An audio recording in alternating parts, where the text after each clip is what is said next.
Bonjour et bienvenue sur notre chaîne intitulée Un jour, un verset, un message. Vous aimez la parole de Dieu, vous appréciez notre travail. Merci de vous abonner afin de soutenir notre page, afin de permettre à une multitude de personnes de bénéficier de notre travail.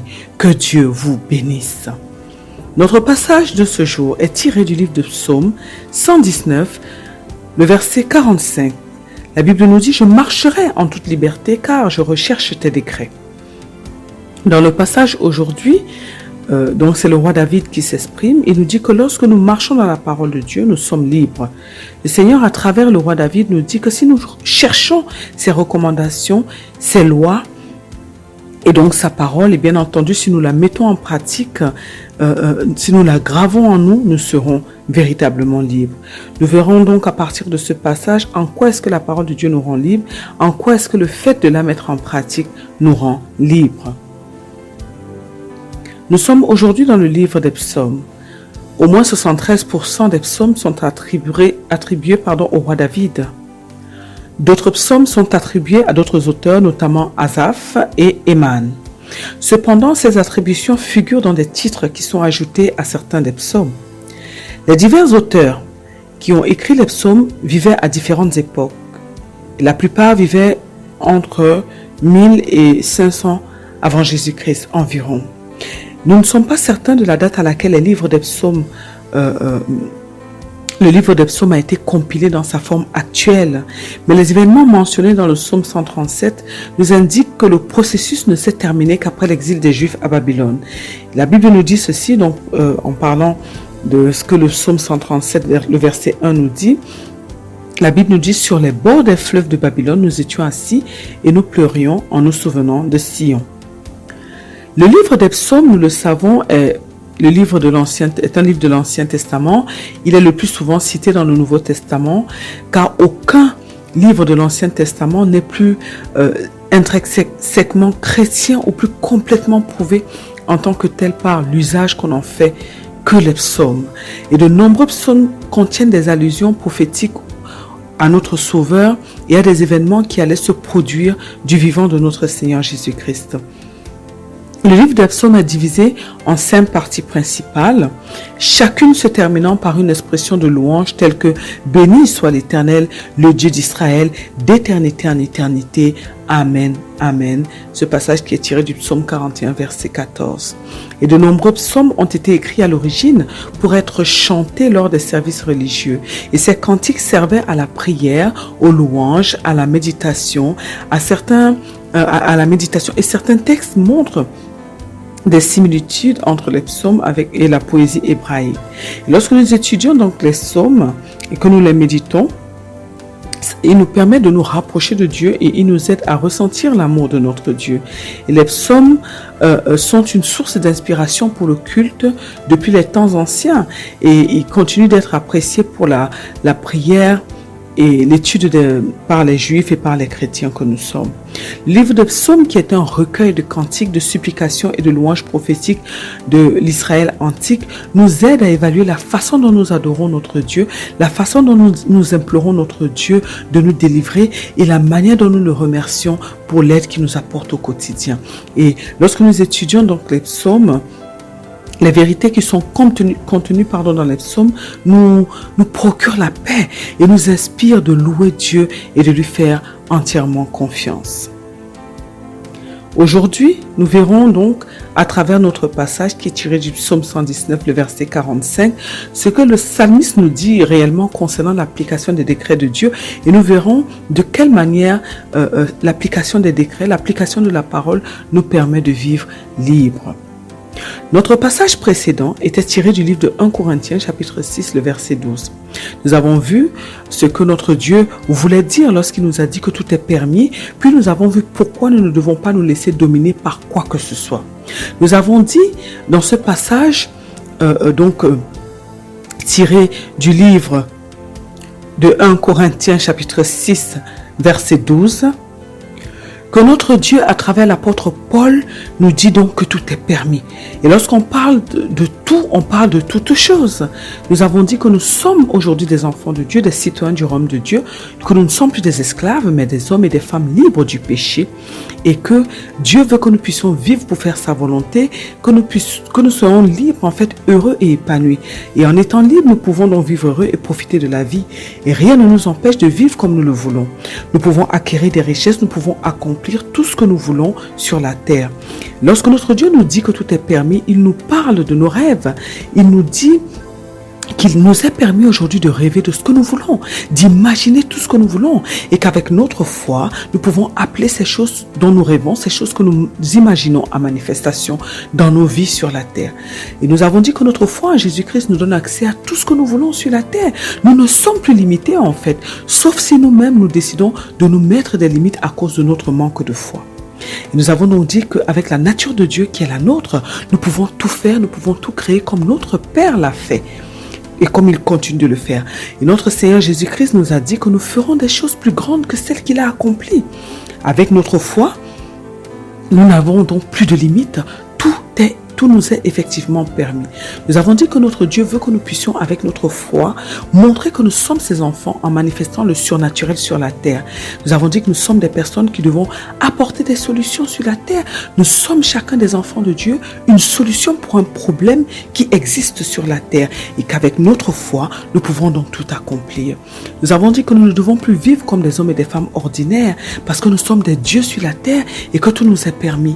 Que nous pouvons décider de faire une chose et avec notre foi, nous accomplissons cette chose. Avec notre foi, nous devons vivre donc dans le bonheur et la paix de Dieu. Nous devons résoudre les problèmes des hommes autour de nous ainsi que nos problèmes. Rien ne peut plus nous arrêter en fait. Il n'y a plus de limite. Effectivement, tout est permis.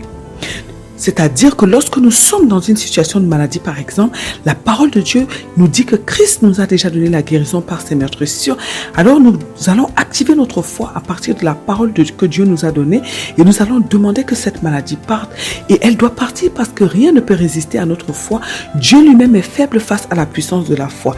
Et en fait, cette parole que Dieu nous a donnée est tellement puissante que lorsqu'elle est gravée dans nos cœurs, lorsque nous l'avons répétée maintes fois et qu'elle habite véritablement en nous, elle va vraiment écarter, elle va détruire cette maladie en fait parce que la parole de Dieu est accompagnée d'une puissance. Nous avons dit que nous avons vu comment notre Seigneur Jésus-Christ lui-même était émerveillé lorsqu'une personne manifestait une grande foi devant lui. Et rappelons-nous qu'il disait toujours aux personnes à qui il portait secours que leur foi les avait sauvés, que leur foi les avait guéris. Nous avons dit que dans ce passage-là, notre Dieu nous disait donc avec notre foi en Jésus-Christ, tout nous était permis, que nous pouvons tout réaliser, nous pouvons tout accomplir, nous pouvons tout manifester sur la terre. Mais que le Seigneur nous disait également ceci, qu'il nous disait que même si tout nous est permis, tout n'est pas utile. Effectivement, même s'il est permis de rêver de tout, même s'il est permis de tout accomplir par notre foi, ce ne sont pas toutes les choses qui sont utiles à notre royaume qui est le royaume de Dieu. Et nous l'avons dit, nous vivons désormais pour notre Dieu. Nous vivons désormais pour notre royaume qui est le royaume de Dieu. Nous avons été rachetés, sauvés, afin que plusieurs soient sauvés. Et pour cela, nous ne devons pas être dans la distraction. De même, nous ne devons pas utiliser notre foi pour des choses futiles, des choses qui ne vont pas servir pour notre mission, pour le travail que Dieu nous a donné sur la terre. Nous avons dit que nous sommes désormais des esclaves de Dieu et nous travaillons pour son royaume. Et pour cela, notre Dieu, par son Esprit Saint, nous amène à devenir des hommes et des femmes matures, des hommes et des femmes qui manifestent le caractère de Jésus-Christ, parce que Dieu n'est pas dans les futilités. Nous devons donc grandir justement pour sortir de tout ce qui est futilité. Nous avons dit que nous devons comprendre que nous devons vivre pour accomplir des grandes choses pour le royaume de Dieu sur la terre et que tant que nous n'allons pas comprendre cela, nous allons utiliser notre liberté pour poursuivre des choses qui ne vont rien nous apporter. Et nous allons facilement tomber dans des choses qui sont liées à notre chair. Nous allons facilement nous laisser diriger par nos émotions, par nos sentiments. Et nous allons être dans des choses qui ne vont pas du tout glorifier notre Dieu, telles que la course pour ramasser les biens de ce monde, la course pour nous montrer aux hommes, par exemple, ou bien nous serons dans des concurrences, des querelles, des choses que notre chair va nous pousser à rechercher et à poursuivre. Nous avons dit que notre Dieu nous dit que tout est permis, tous les rêves sont permis, toutes choses sont possibles par notre foi, mais il nous dit que nous devons choisir de faire ce qui va servir à gagner des âmes, ce qui va servir à sauver les gens, ce qui va servir à régler les problèmes des hommes sur la terre. Et nous avons dit que nous devons abandonner ce qui est futile pour courir derrière tout ce qui est essentiel. De même, notre Dieu nous dit que nous ne devons rien laisser nous dominer. Ça, c'est une autre partie du message qui ressort de notre texte précédent. Dieu nous a donné comme mandat de dominer sur la terre, de régner sur la terre, d'assujettir toutes choses sur la terre. Nous avons dit que nous sommes des dieux sur la terre, nous sommes amenés à dominer et nous à nous laisser dominer. En effet, nous devons régner sur la terre dans tous les domaines. Nous devons régner dans le domaine spirituel, nous devons régner sur les agents des ténèbres. Et étant donné que tout part d'abord du spirituel vers le naturel, nous devons donc dominer au niveau spirituel afin que nous puissions dominer dans notre monde visible. Et nous avons dit que nous devons être conscients que nous sommes appelés à dominer et non à être dominés. Et que plusieurs enfants de Dieu vivent des situations compliquées, des situations d'injustice, des situations où ils sont dominés par le monde des ténèbres ainsi que par des hommes. Et nous avons donc dit que nous devons nous révolter contre cela, car Dieu nous dit que rien ne doit nous dominer. Alors si nous sommes dans une situation qui semble nous dépasser, si nous sommes dans une situation où nous voyons que nous sommes dominés, nous devons nous rappeler la parole que Dieu nous donne et nous devons nous révolter parce que c'est contre ce que Dieu nous demande. Alors nous avons dit que nous devons décider d'affronter les choses avec une foi ferme et que nous allons voir, que nous allons dominer parce que c'est le mandat que Dieu nous a donné. Et notre nature est une nature de dominer, pas sur les hommes, mais sur tout ce que Dieu nous a permis de dominer, sur la nature, mais ce n'est pas une domination pour détruire, c'est une domination pour bien gérer les choses.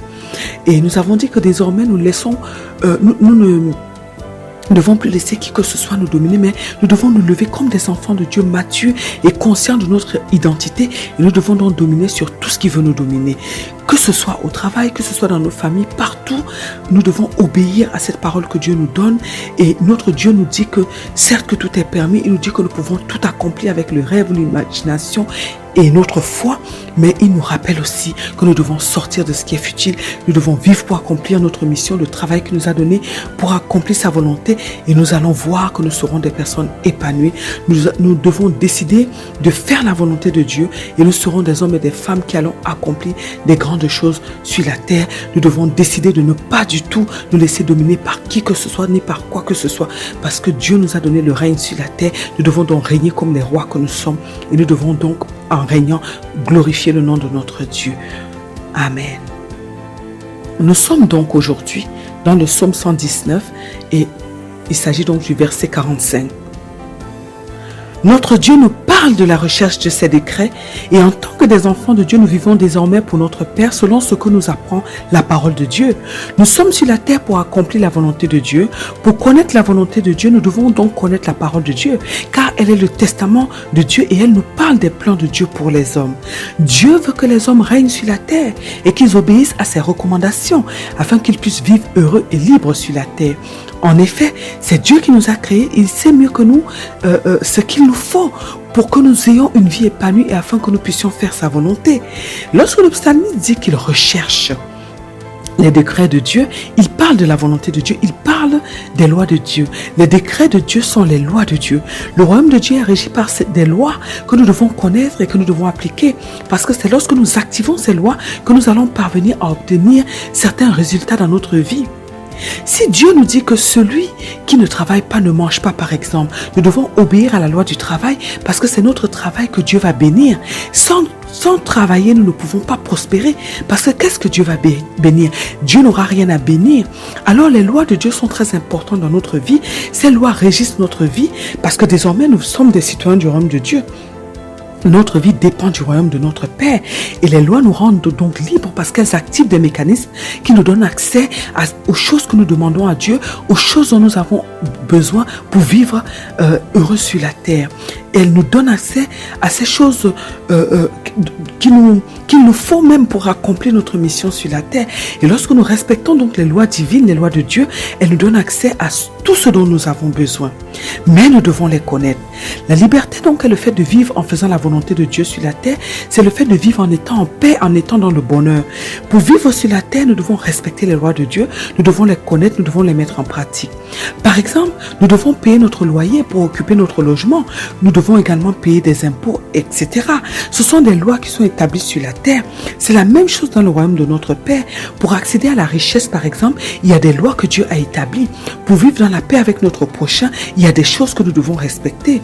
Alors, lorsque nous obéissons à cette loi, nous avons accès à ce que nous voulons obtenir et nous sommes donc libres de profiter de ces choses-là. Nous avons besoin d'argent pour faire la volonté de Dieu sur la terre. Mais Dieu ne nous donne pas de l'argent sans que nous n'ayons activé certaines clés. Plusieurs choses vont entrer en compte lorsque nous demandons de l'argent à notre Dieu, lorsque nous demandons à Dieu de nous bénir financièrement. Il y a l'état de notre cœur qui va entrer en compte. Il y a le motif pour lequel nous voulons obtenir cette bénédiction financière qui va entrer en compte. Même lorsque Dieu décide de nous bénir financièrement, il faudra obéir à certaines lois qui sont liées à la richesse. Le fait d'obéir donc aux lois de Dieu est très important et ça nous rend véritablement libres, car les lois existent pour mettre des limites. Et lorsqu'elles sont appliquées, elles donnent donc accès à ce que nous recherchons. Si Dieu nous dit que pour obtenir une chose, nous devons respecter tel principe, le fait de respecter ces principes nous donne accès à ce que nous avons demandé à Dieu. Et c'est en cela que le respect des lois de Dieu nous rend véritablement libres. Parce que ce que nous demandons à Dieu nous permet de faire sa volonté, nous permet de vivre heureux sur la terre. Et le fait donc d'obéir à la loi va donc nous rendre libres. Nous devons donc rechercher les lois de Dieu et nous devons les mettre en pratique. Celui qui n'obéit pas aux lois se condamne donc lui-même. La parole de Dieu en elle-même nous rend libres. La connaissance de la vérité contenue dans la parole de Dieu nous rend véritablement libres.